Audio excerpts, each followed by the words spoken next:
Zack Snyder's Justice League is out on HBO Max, and you might immediately ask some questions like, wait, isn't this a movie that already came out in like 2017? Is it like a sequel of that film, a remake, a recut? And also, why should I care? Well, here I am to provide all the answers, and to do that, we need to go back in time a couple of years to understand what an interesting cinematic experiment this is. Zack Snyder was the director that was at the helm of the DC Extended Universe, and he directed Man of Steel and Batman v Superman. And then he was meant to direct Justice League, which was a bit of an absurd idea in the first place to make such a big team up movie with so little build up. But hey, Warner Brothers wanted to quickly catch up to Marvel and rake that sweet superhero money. So there we went. Snyder did direct the movie, and then in post production, he was quite happy to present a 3.5 hour cut to the producers. Now, obviously, that is a terribly long runtime, and he was willing to compromise and cut the film down to roughly 3 hours if he faced pressure. Apparently, that was not enough, though, as the execs wanted the runtime to be exactly 2 hours. Now, you can probably imagine cutting down even this shorter 3 hour version down to 2 hours would probably spell disaster and mean the movie would make absolutely no sense at all. I mean, you're cutting away one third of it.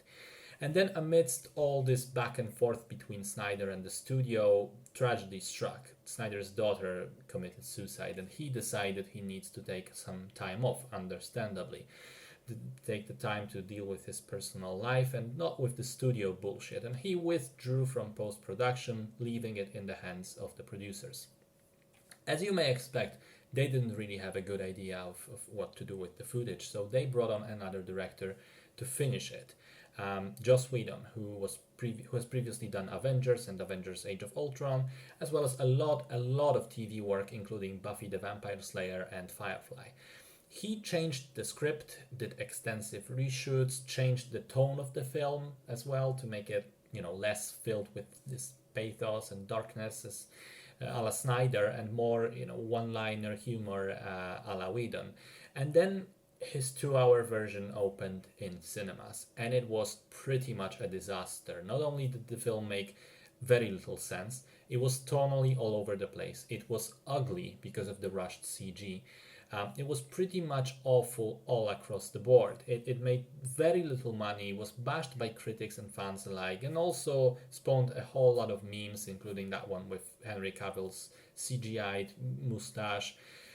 Anyway, months later, rumors started circulating around the internet about the Snyder Cut, the original 3.5 hour cut that was still somewhere in the Warner Brothers vault. And Zack Snyder does have a fairly dedicated fan base, people who claim he's a visionary and can do no bad.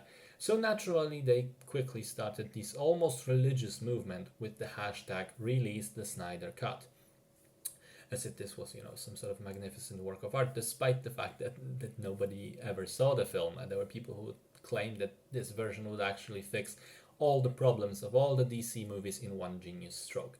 Now, normally, probably nothing would come of it, but then the pandemic hit, and that meant several things.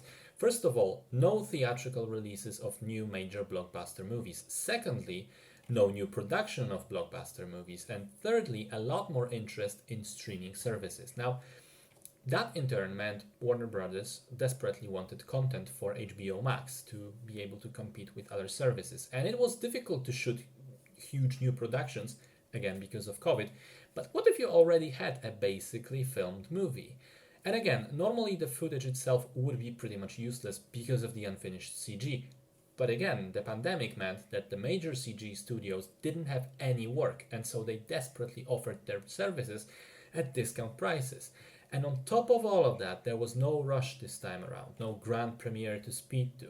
So Warner Brothers said, you know what, fuck it, let Snyder just finish the job, let him have it. And they let him work on his cut, famously for no additional paycheck. Mostly with the already filmed scenes, but he did shoot some new stuff as well, as I heard about 20 minutes or so. The rest just needed to be edited and had CG work done, which wasn't the problem now. And here we are. The cut is now out in the open for everyone to see. The final version with all the new stuff added in, runs for 4 hours and 2 minutes, which is a very, very long time. And apparently 90% of it are scenes we haven't seen before. And also, it's now in the 4:3 aspect ratio, the square ratio, much like IMAX movies or old TVs, which may seem like an odd artistic choice, but I do think it works quite well with what Snyder is looking for in his style of cinematography. So here's the big question: how good is it? Well, the quick answer is that it's much, much better than the theatrical version, but that one didn't set the bar too high. In my opinion, the Snyder Cut fixes some of the major problems with that film, but not all of them. There's still glaring issues that prevent this film from, I think, ever being genuinely good. But I feel this version is it's as good a film as could be done when taking into account the limitations of the premise and its place in the universe of films and the studio pressure for it to be what they wanted it to be. So the story outline is pretty much the same. After the events of the previous movie, Batman v Superman, the heroes are fragmented and split, and they need to come together because there is an alien threat. A huge CG bad guy comes to Earth with his army of nameless aliens in order to gather a bunch of cosmic items, cosmic gizmos, which combined will give him unlimited power to conquer worlds and so on. Now, I chose my words quite carefully here, because if you rewind and listen again, with the exception of dropping the title Batman v Superman, this outline actually applies correctly, not only to Justice League, but also to Avengers Infinity War. The movies are quite similar when it comes to the general beats of the story, and I'd say it's quite fair to compare them for that reason. For one key reason, basically. They're both big team-up movies that take a major comic book villain and pit him against the team of heroes in a fight for survival. But there is a massive difference in how well they execute that, and it really only comes down to one thing, which is setup. Avengers Infinity War had 18 movies to build upon, and it used all that existing content fantastically as of the beginning of the film. If you think about it, we know all the players on both sides of the conflict. We know the objects that the villain seeks. We know what each of them does, what they can do combined. We know the basics of who he is. So the film can therefore be extremely tight with its storytelling, because it doesn't have to bother itself with all the explaining. That's already done. These things, these heroes appear on the screen and we're like, okay, I know this from one of the other films. Justice League has none of that. It was the fourth film in the series, and it really shows that the filmmakers bit a lot more than they could chew.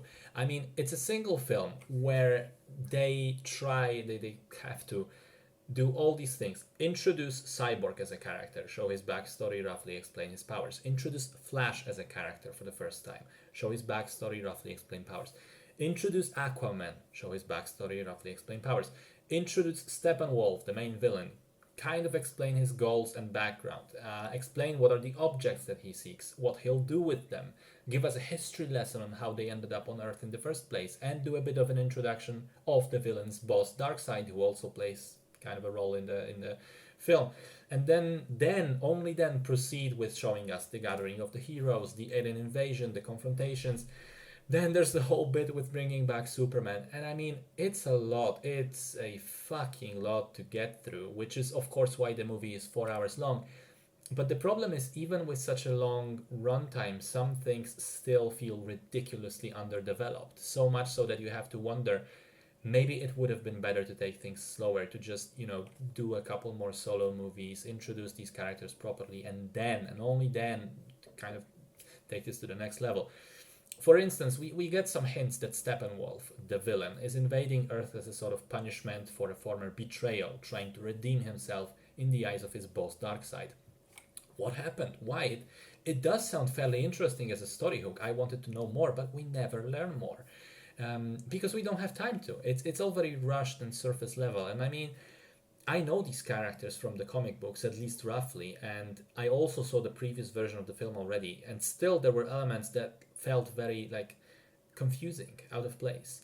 And this is really my biggest gripe with the film, with both cuts, really. Its very nature as this bloated monster that tries to do 10 different things at once means that it could I don't think it could ever succeed as a film, no matter who directed it, because it's just impossible to do a story this wide and still have people care. Especially as a lot of the big moments depend on knowing and loving the characters already, and we've really only known some of them for no longer than the duration of this film. So how are you supposed to establish real stakes then?